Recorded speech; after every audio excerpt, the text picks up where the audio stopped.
네, 방금 우리가 읽었던 본문은 흔히 오병이어의 기적이라고 부르는 본문입니다.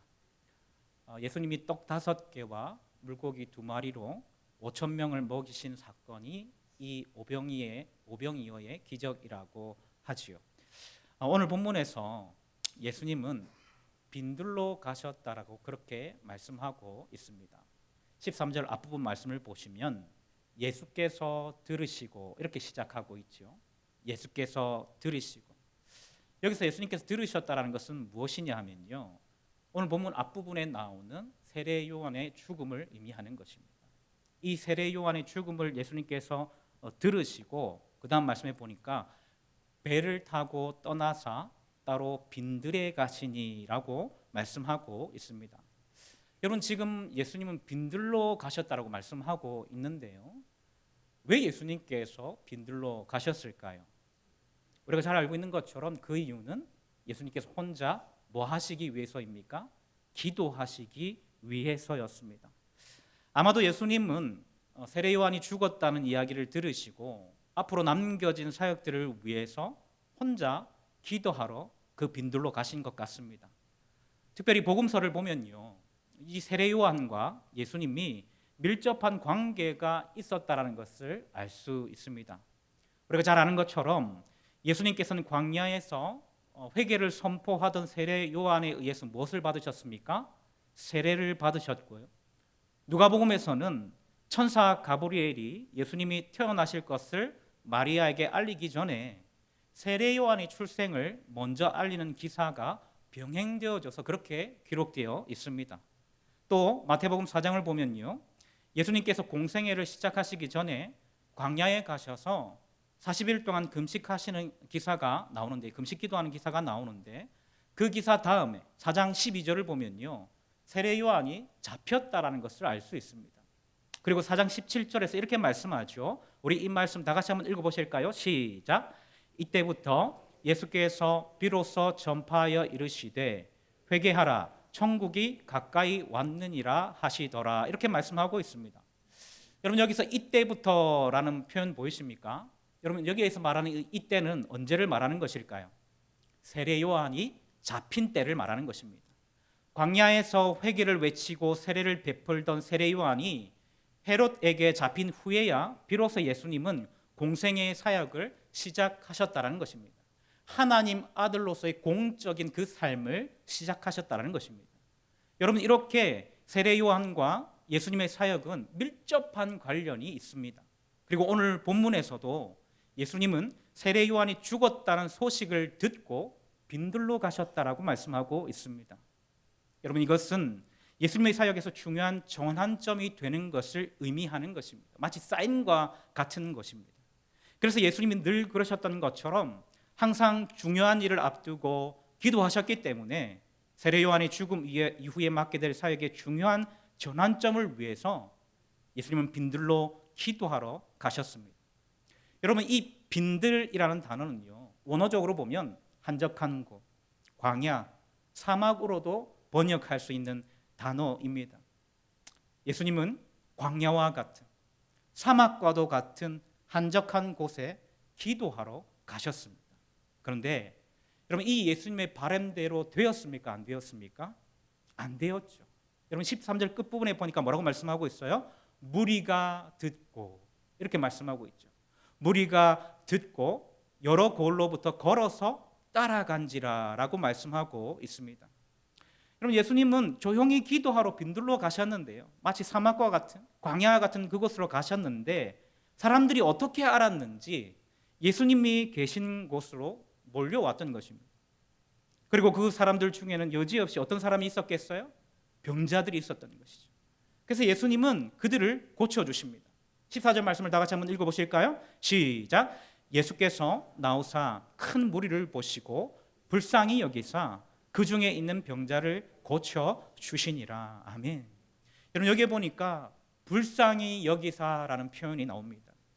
마가복음 6장 34절에서는요, 목자 없는 양과 같이 불쌍히 여기셨다라고 하고 있는데, 여러분, 이 불쌍히 여기셨다는 것이 예수님의 치유 사역의 동기를 잘 보여주는 표현입니다.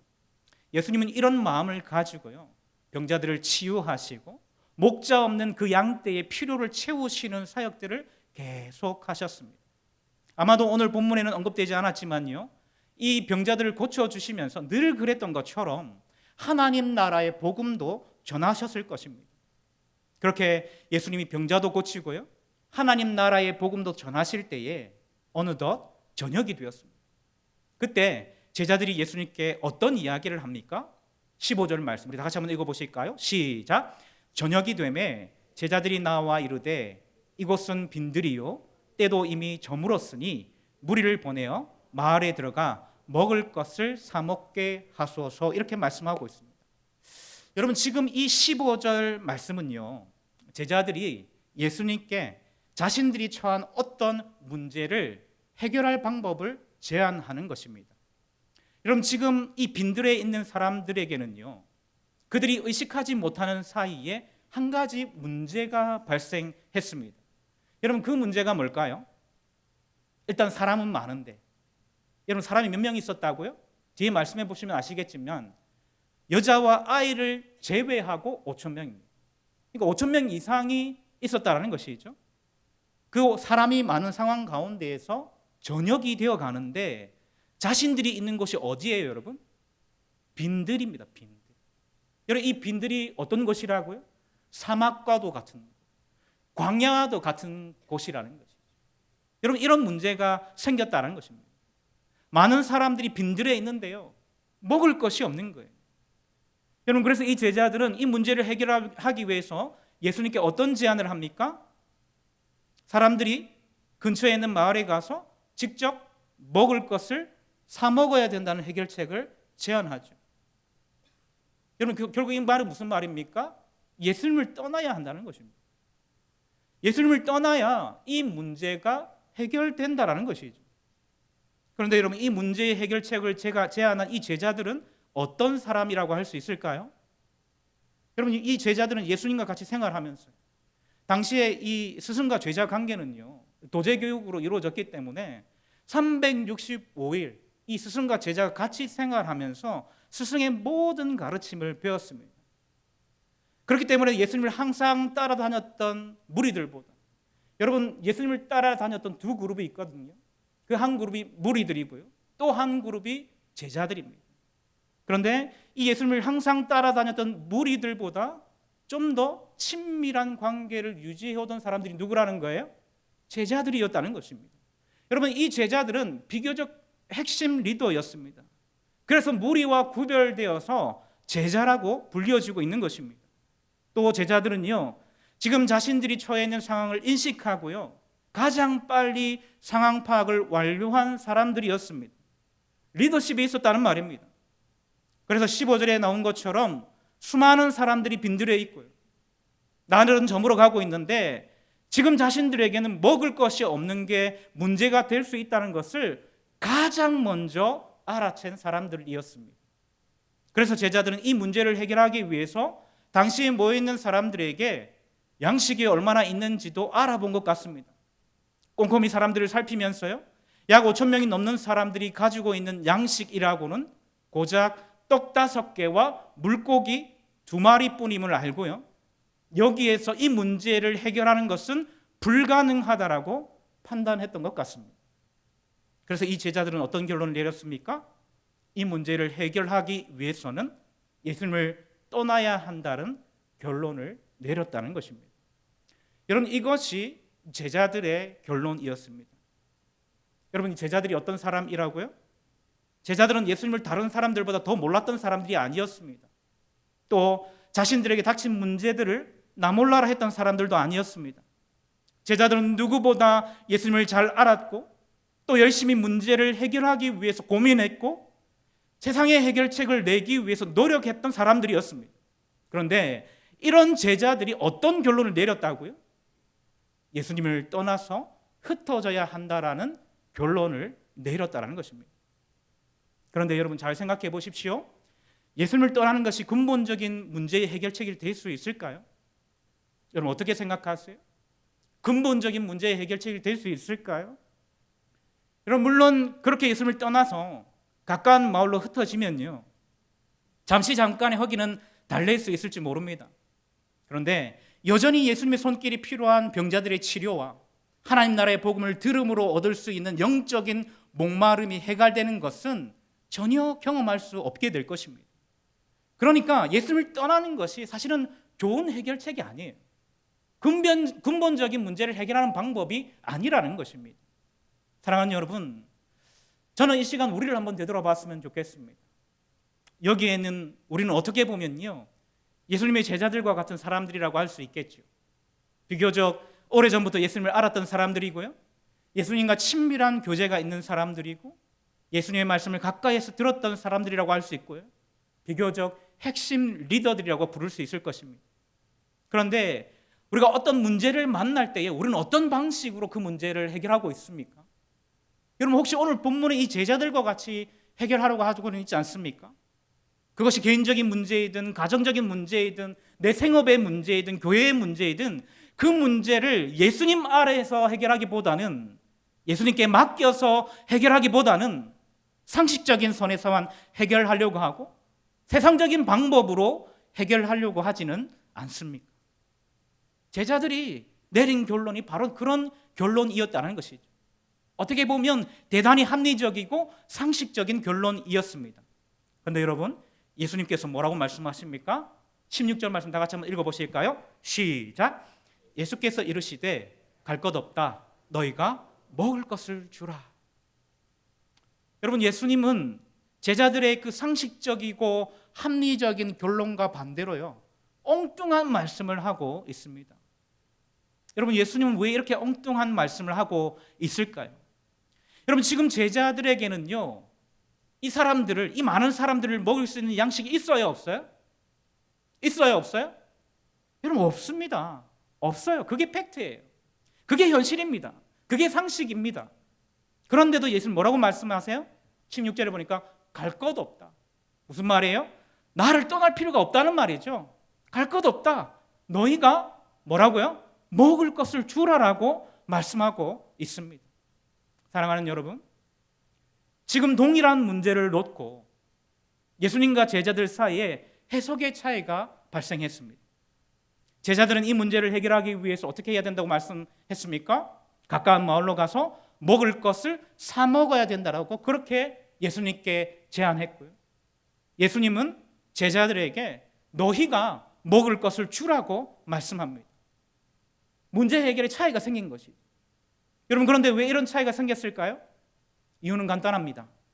제자들의 상식과 예수님의 상식이 달랐기 때문입니다. 여러분, 뭐가 달랐다고요? 제자들의 상식과 예수님의 상식이 달랐다는 것입니다. 여러분, 여기에 문제가 있습니다. 여러분, 제자들의 상식은요, 철저하게 상식과 현실이라는 한계의 벽에 갇혀 있습니다. 어쩌면 당연하죠.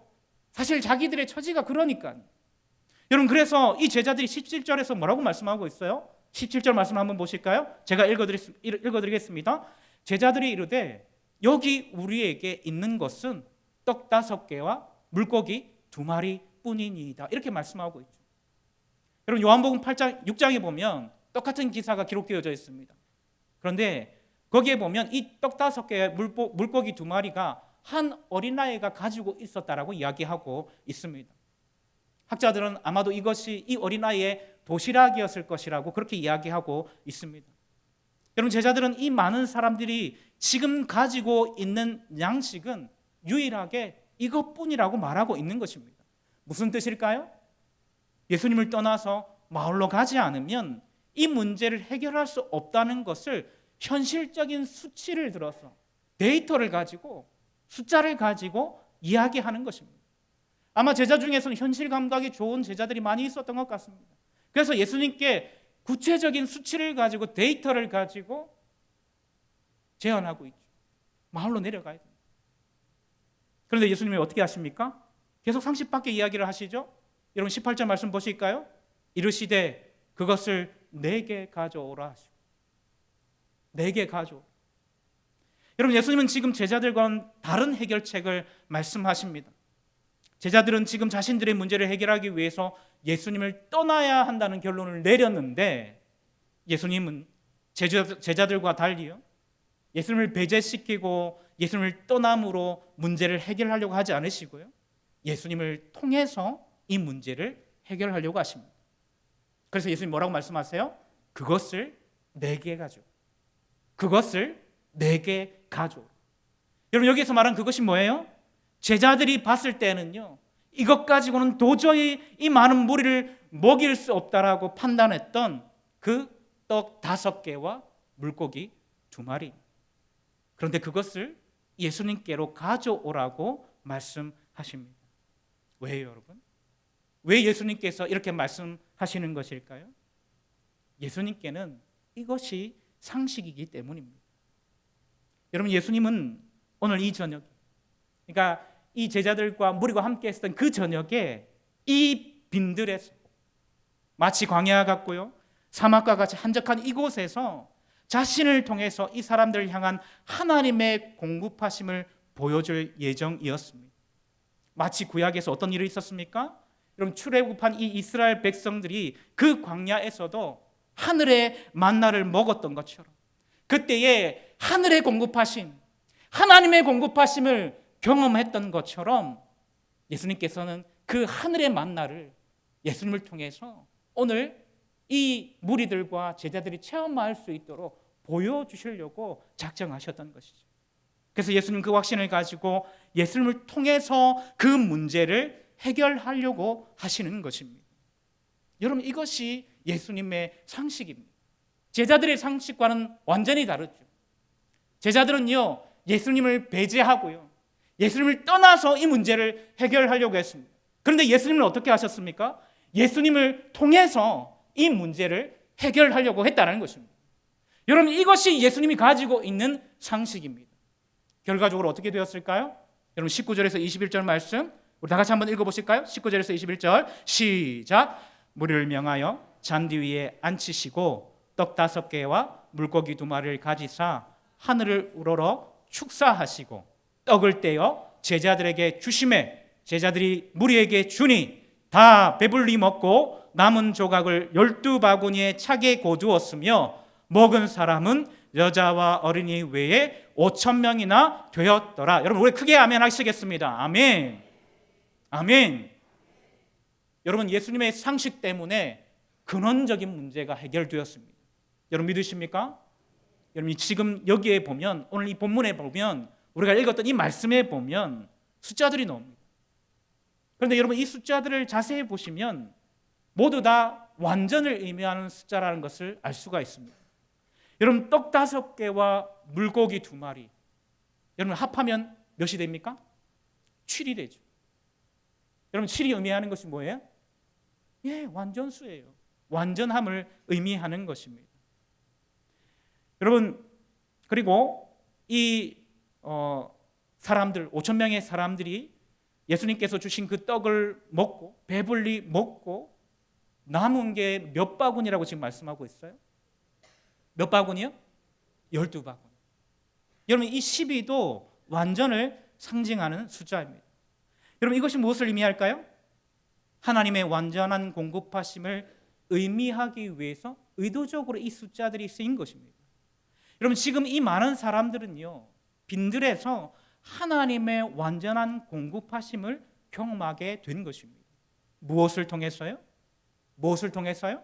제자들과 같이 상식적인 판단으로 예수님을 떠났을 때가 아니라요, 그 상식을 뛰어넘어서 은혜를 베풀어 주시는 예수님의 상식으로 예수님을 통해서 예수님께 나아갔을 때 하나님의 완전히 공급해 주시는 그 은혜들을 경험할 수 있게 되었다는 것입니다.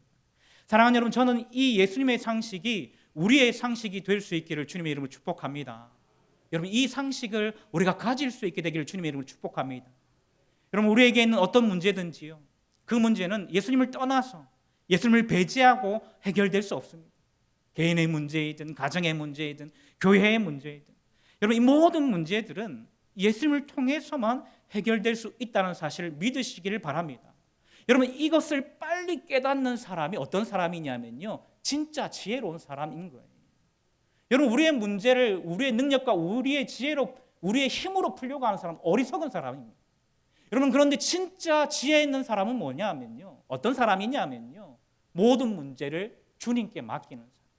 주님의 전능하심을 믿고 주님의 선하심을 믿고 그분의 뜻을 믿고 우리의 모든 것을 그분께 맡겨드릴 때에 그분께서 그분을 통하여서 그 주님을 통하여서 하나님을 통하여서 하나님의 기적을 우리에게 베풀어 주실 줄로 믿으시길 바랍니다. 여러분, 이 사실을 깨닫는 사람이 어떤 사람이라고요?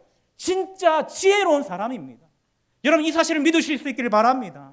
여러분, 비록 보잘것없이 보이는 것이라고 할지라도 이것 가지고는 아무런 문제가 해결되지 않을 것 같이 보인다 할지라도 주님께 가지고 나와서 주님께 맡겨드릴 때에 그 문제는 반드시 해결될 것입니다. 여러분, 이 사실을 기억하시고 여러분, 이런 예수님의 상식을 가지고 우리의 삶에 어떤 문제를 만나든지 하나님의 살아계심을 경험하는 저와 여러분들 될 수 있기를 주님의 이름으로 축복합니다.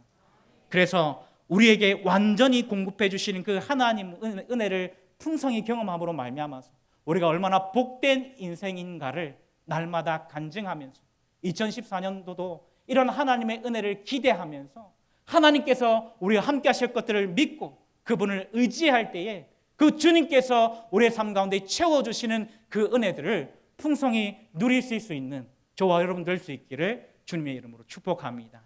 기도하시겠습니다.